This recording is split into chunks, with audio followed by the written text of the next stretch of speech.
আসসালামু আলাইকুম রহমতুল্লাহি বারাকাতু। আমার মিষ্টি কুমড়োটাকে নিয়ে চলে আসলাম চুল কাটানোর জন্য সেলুনেতে। আসলে কিছুদিন যাবৎ দেখতেছিলাম আমার মিষ্টি কুমড়োর চুল কাটা বড় হয়ে গেছে। তো আমি তো আসলে বাড়ি থাকতে পারি না, ড্রাইভার মানুষ, বাইরে বাইরে গাড়ি চালায়। মিষ্টি কুমড়োটাকে আসলে বাজারে নিয়ে যায় চুল কাটানোর মতো কোনো লোক নাই।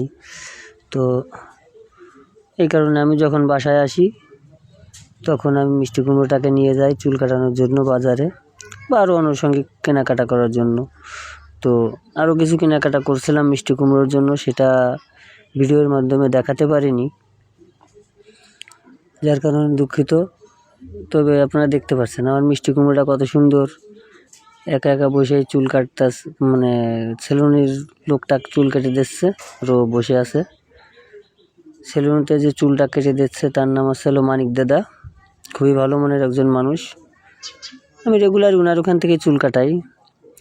ওনার দোকানের ঠিকানা হচ্ছে আপনার চাড়াবিটা বাজার, বাস স্ট্যান্ড। প্রদীপ দাদার সেলুন বললেই সবাই চেনে। তো আমার মিষ্টি কুমড়োর চুল যে কাটতেছিল তার নাম হচ্ছে মানিক দাদা।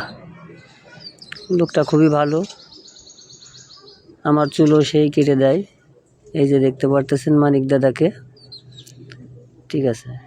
খুব যত্ন সহকারে আমার মিষ্টি কুমড়োর চুলটা কাটতেছিল, এই আছে বিষয়। আর খুবই ভালো। মিষ্টি কুমড়ো মাঝে মাঝে একটু দুষ্টামি করতেছে, এই বাবারে আমার চুল কেটো না, একটু দুষ্টামি করতেছে। আমাকে বলতেছে, বাবা আমার চুল কাটতে ভালো লাগতেছে না, ঘাড় ব্যথা লাগতেছে। আবার মাঝে মাঝে একটু একটু দুষ্টামি করতেছে, দাঁত বের করে একটু ভিলকি দিয়ে দিচ্ছে। এই আর কি, এইগুলো নিয়েই ভালোবাসা। তো কার বাবু, কার ছেলে সন্তান, কার মিষ্টি কুমড়া কীরকম সবাই কমেন্টে জানাবেন। আর সবাই আমার মিষ্টি কুমড়ার জন্য দোয়া করবেন, আমার ছেলেটার জন্য দোয়া করবেন। তো আমার মিষ্টি কুমড়ার নামটা এর আগে অনেক ভিডিওতে মিষ্টি কুমড়াকে দিয়েছি। তো আমার মিষ্টি কুমড়ার নামটা হচ্ছে মোহাম্মদ সালিম সাদমান খন্দকার, ভালো নাম। আর ওর ডাক নাম হচ্ছে আল আরমান খন্দকার। এটা হচ্ছে বিষয়। সবাই শর্টে ওরে আরমান বলে ডাকে, বেশিরভাগই আরমান বলে ডাকে সবাই ফ্যামিলির থেকে। তো আমার মিষ্টি কুমড়াটা একটু দুষ্টু প্রকৃতির, কিন্তু খুবই ভালো।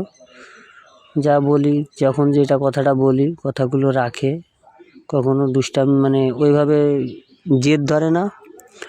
আর যখন জেদ ধরে তখন তো আর বোঝেনি, সবারই যার যার আছে।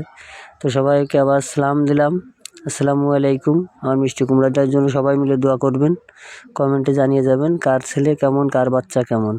আসসালামু আলাইকুম।